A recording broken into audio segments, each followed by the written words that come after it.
देखिए बहुत से लोग ये क्वेश्चन करते हैं कि हम जो बताते हैं उनमें से उसको कुंडली के हिसाब से कुछ समझ नहीं आ रहा। तो अब मैं आपको कुंडली बनाकर उस पर समझा देता हूँ, जिससे आपको बहुत आसान तरीके से समझ में आ जाएगा। जैसे आज हम बात करने वाले हैं धन योग के बारे में कि कुंडली में धन योग क्या होता है और धन योग कैसे बनता है। देखिए कुंडली में कई प्रकार के योग होते हैं, जैसे कि राजयोग, धन योग, अच्छे योग और बुरे योग, सभी प्रकार के योग होते हैं। बात करते हैं धन योग के बारे में कि कुंडली में धन योग किसे कहते हैं। अब देखिए आपके सामने एक कुंडली बन गई है।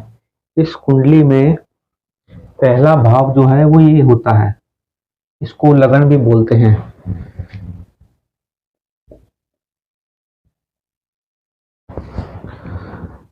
ये लगन जो है ये पहला भाव है। कुंडली में पहला भाव हमेशा यही रहेगा। इसमें अलग अलग गिनती लिखी होती है। गिनती मतलब यहाँ किसी की कुंडली में यहाँ एक लिखा होगा, किसी की कुंडली में दो लिखा होगा, किसी की कुंडली में 3, 4, 5, इस प्रकार 12 राशियां होती हैं और आपकी कुंडली में 1 से 12 के बीच में कोई भी गिनती लिखी हो सकती है। अब जो गिनती है वो इस राशि को प्रेजेंट करती है। अब मान लीजिए आपकी कुंडली में अगर यहाँ 4 नंबर लिखा है तो यहाँ 5 लिखा होगा, यहाँ 6, 7, 8, 9, 10, 11, 12, 1, 2 और 3, इस प्रकार से कोई भी कुंडली होगी। इसके अलावा कोई भी ग्रह कहीं भी बैठा हो सकता है।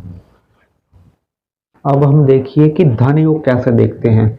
देखिए कुंडली में जो धन का भाव है वो दूसरा भाव है, यानी कि ये पहला, ये दूसरा, ये तीसरा, ये चौथा, ये पांचवा, छठा, सातवां, आठवां, नौवां, 10वां, 11वां और ये 12वां।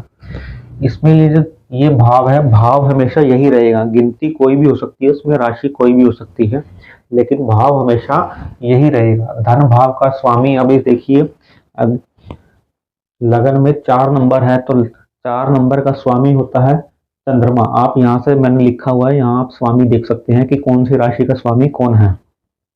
तो 4 नंबर की गिनती अगर आपके लगन में लिखी है तो आपका लगन का स्वामी, तो आपके लगन का स्वामी चंद्रमा है।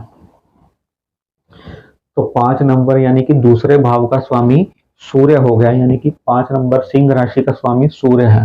अब सूर्य देखिए धन भाव का स्वामी, अगर अब इस कुंडली में सूर्य कहीं भी हो सकता है।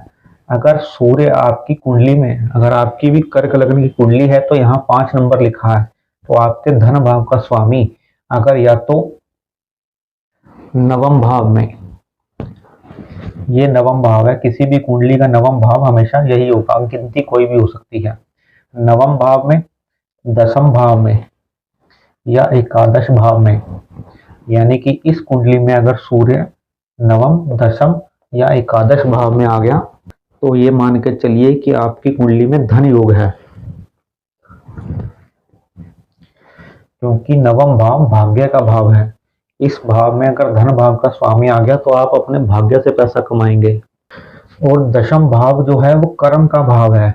और वैसे भी इस भाव में, अगर इस कुंडली में अगर आपकी भी कर्क लगन की कुंडली है तो इस नंबर पे यानी कि मेष राशि में सूर्य जो है, अगर यहाँ सूर्य बैठ जाए तो सूर्य भगवान उच्च के हो जाएंगे। सूर्य हो या कोई भी कुंडली हो, अगर दूसरे भाव का स्वामी आपका दशम भाव में बैठा है तो ये धन योग बनाता है। इसके अलावा एकादश भाव जो है ये मनोकामना का, इच्छा पूर्ति का, लाभ का भाव है। यानी आप जितना भी कर्म करते हैं उसका जितना भी लाभ आपको मिलेगा। लाभ यानी कि आपकी मनोकामनाएं, मनोकामनाएं कैसे पूरी होती हैं? मनोकामनाएं पूरी होती हैं धन से। तो धन भाव का स्वामी अगर आपकी मनोकामना इच्छा पूर्ति के भाव में है तो ये भी एक धन योग है, यानी कि आपकी धन की सारी इच्छाएं, भौतिक सुख सुविधाओं की सारी इच्छाएं पूरी होती रहेंगी। अब हम दूसरी कुंडली ले लेते हैं। मान लीजिए यहाँ तुला लगन की कुंडली है, 7 नंबर लिखा है तो 7 नंबर यानी कि तुला, तुला लगन का स्वामी शुक्र है। तुला लगन की कुंडली में धन भाव का स्वामी है 8 नंबर की गिनती, यानी कि वृश्चिक राशि। अगर आपकी भी कुंडली में, अगर आपकी भी कुंडली तुला लगन की है तो इसमें धन भाव का स्वामी बनेगा वृश्चिक राशि। वृश्चिक राशि का स्वामी ये देखिए यहाँ लिखा है मंगल। अब मंगल कुंडली में नवम भाव, दसम भाव या एकादश भाव में आकर बैठ जाएगा तो आपकी कुंडली में धन योग बन जाएगा। तो केवल एक योग है, इसके अलावा कुंडली में और भी ऐसे हजारों योग हैं जिनकी वजह से कुंडली में धन योग बनता है। अगर आपको भी ये वीडियो अच्छी लग रही है तो इसी तरह की और जानकारी के लिए पेज को फॉलो कर लीजिए और लाइक शेयर जरूर कीजिए। जय श्री राम।